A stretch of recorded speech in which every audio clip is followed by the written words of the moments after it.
سلام الله عليكم. معكم قناة جزائرية تقدم لكم اليوم في هذا الفيديو نوع من أنواع الجبة القبائلية، تفصيل الجهة العلوية للجبة هذه القبائلية الجزائرية طبعا، لأن الجبة القبائلية هي موروث ثقافي جزائري. هنا عندنا مقاسات البنوتة عمرها 11-12 سنة، تحضيرا ليناير 2025، فكل عام وأنتم بخير. نبدأ على بركة الله. هنا الباترون هدايا قلنا المقاس البنوتة 11-12 سنة. هنا نعرفوا المقاسات كامل كي نروحوا نشريو كشعفسة هكا الملابس، يقول لنا هذه 11 سنة تلبس حتى 12 سنة، وتاع 13 سنة تلبس 14 سنة، تاع 5 سنوات تلبس 6 سنوات، وهكذا.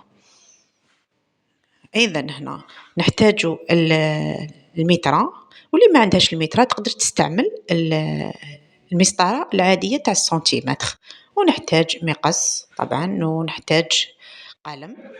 هنا عندنا هاد الورقة، جيبي ورقة كما راكم تشوفوا في الفيديو وتبعوا الخطوات إن شاء الله حين تستفادوا كثير اليوم في هذا الفيديو.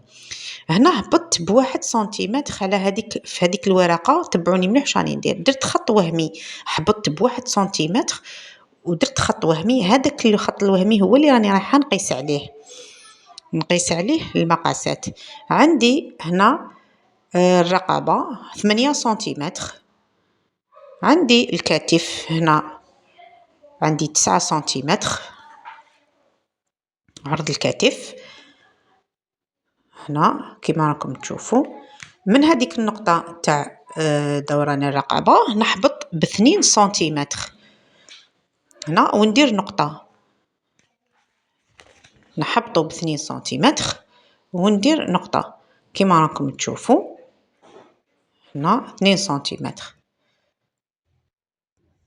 فوالا حتى نشكل هذاك المثلث، انا نقول له المثلث تاع اللي جايبين الكتف والرقبه، انا سميته المثلث. لو كان ما يكونش هذاك المثلث ما راحش تخرج لك تفصيله متقنه وشابه. هنا نحكموا المسطره ونوصلوا بين هذوك النقاط كما راكم تشوفوا، بين دوره الرقبه والكتف، هذيك المثلث. اذا هنا رانا في الاتجاه الصحيح. هنا من الرقبة من هذيك النقطة نحبطو ب10 سنتيمتر. طريقة سهلة وجد بسيطة، واللي ما تعلمتش فهاد الباترون ولا أسهل. إن شاء الله خياتي راكم رايحين كامل تتعلموا وكيفاش نفصلوا الجهة العلوية للجبة. هنا كما راكم تشوفوا هنا حبطت ب8 سنتيمتر ووصلت بين النقط باش نديرو الجهة الأمامية للرقبة. هنا نروحو لحردة الإبط. كيفاش نشكلو حردة الإبط؟ نحبطو ب20 سنتيمتر من الكتف أو 19 سنتيمتر. إذا كانت البنوتة رقيقة شوية ضعيفة نوعا ما نديرو لها 19 سنتيمتر، وإذا كانت شوية مملوءة نديروها 20 سنتيمتر.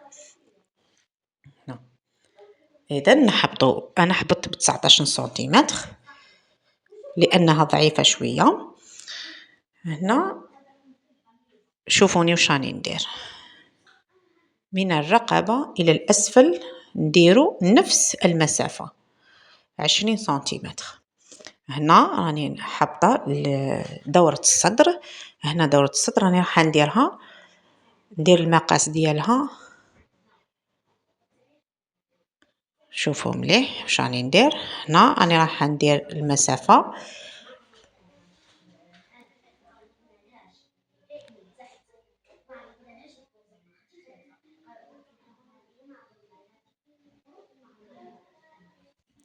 تفاصون راني كاتبة كل حاجة في الفيديو. راني نكتب لكم هكذا للتوضيح.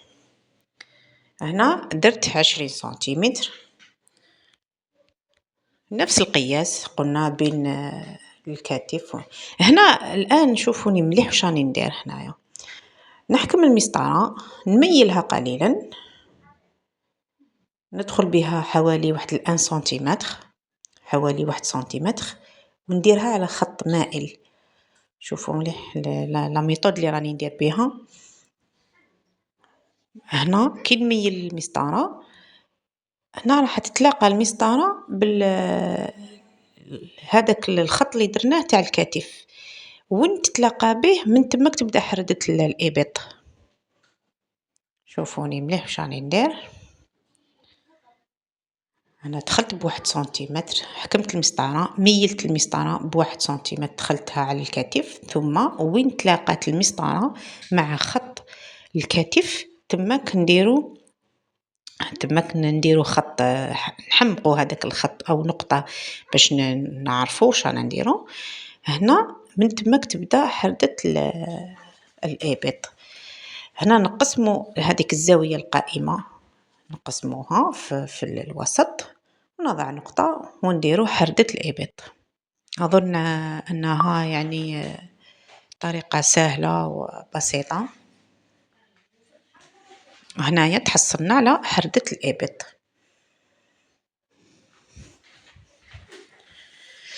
شوفوني خياتي هنا واش راني ندير. هنا 3 سنتيمتر من الخط المستقيم تاع الكتف إلى هذيك المثلث حردة الإبط. هنا 3 سنتيمتر. واش نروحو نديرو؟ نقسمو هذيك المسافة إلى في النص، تعطينا 1.5. 3 نقسموها في النصف تعطينا 1.3. هنا البنات شوفوني مليح واش راني ندير والقياسات. راني نقيس، هنا عندي 1 سنتيمتر و1 سنتيمتر، إذن نحبط ب1 سنتيمتر. هنا نحبط ب1 سنتيمتر، ونزيد هنا نحبط ب5 سنتيمتر من الجهة تاع الداخل، نحبط ب5 سنتيمتر.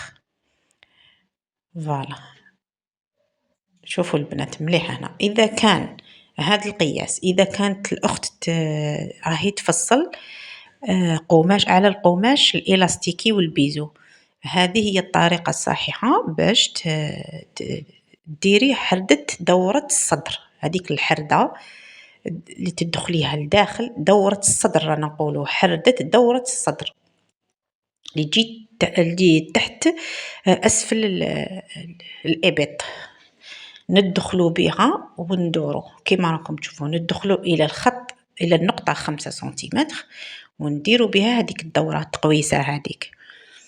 أما إذا كانت في الجبة القبائلية فأنا ما حاش ندخل إلى 5 سنتيمتر، راني رايحة ندخل إلى النقطة 1.5 سنتيمتر، ندخل في هذيك النقطة ونحبط قبالة كما راكم تشوفوا. هنا نحبط ب1 سنتيمتر، ولكن نحبط مع هذاك المستقيم تاع 1.5 سنتيمتر ونحبط قبالة. هذه بالنسبة للجبة اللي راني راح نفصلها للبنوتة كما قلت لكم، جبة القبائلية، لأن القماش نوعية القماش حريري ويزلق وماشي إلاستيكي. أما هذاك 1 سنتيمتر اللي حبطته من قبل، هذاك حبطت خليت واحد 1 سنتيمتر باش ندير الكونتور على الباترون ديالي كيما راكم تشوفوا. هنا هذيك نخرج ب1 سنتيمتر، ب1 سنتيمتر نخرج من الفوق ونجي صاير داير على الباترون ديالي، هذيك باش نقطع الباترون ديالي ومسافة الخياطة نخرج ب1 سنتيمتر للخياطة فقط، هذا ما كان. هنا البنات نحكم القطعة تاع القماش ديالي، ندير قطعتين، القطعة الأولى نثنيها على 2 أو نطويها على 2، والقطعة الثانية نطويها على 2، فنتحصلوا على قطعتين أي على 4. فوالا قطعة على 2 وقطعة على 2، نتحصلوا على 4 مرصوات. كما راكم تشوفوا الجهة المغلقة نحطوها بيان سور جهة كما راكم تشوفوا هنايا في لا فيديو، ونبدا نفصل على حساب الباترون، نحط الباترون ونبدا نفصل، وما ننساوش نستعملوا لي زيبانكل باش ما يهربلناش المقاس، ونقطع مباشرة على الباترون هكذا كما راكم تشوفوا. نتحصلوا على قطعتين، القطعة تاع الظهر أو الخلف والقطعة تاع الأمام أي تاع الصدر. هنا نروحوا نكملوا نخدموا الصدر، القطعة الأمامية عندها الرقبة وعندنا نسوانيو الكتف. هنا كما راكم تشوفوا راني نقطع في الرقبة، وهنا نروحوا نسوانيو أو ندخلوا هنا بواحد سنتيمتر، نديروا 1 سنتيمتر على حدة الإبط، وندخلوا بواحد سنتيمتر ونقطعوا كما راكم تشوفوا، ولكن نبداو نقطعوا ماشي من الفوق، ما نتوشيوش للفوق ولا نتوشيو لتحت، نحطوا بواحد 2 سنتيمتر ونبداو ندخلوا غير بشويه، ندخلوا غير بشويه كما راكم تشوفوا، وندخلوا بواحد سنتيمتر على الحردة الإبط. هنا خياتي ان شاء الله يكون لا فيديو واضح، وهذا هو المقاس تاع بنوتة كما شفتوا، واشتركوا في القناة وسلام.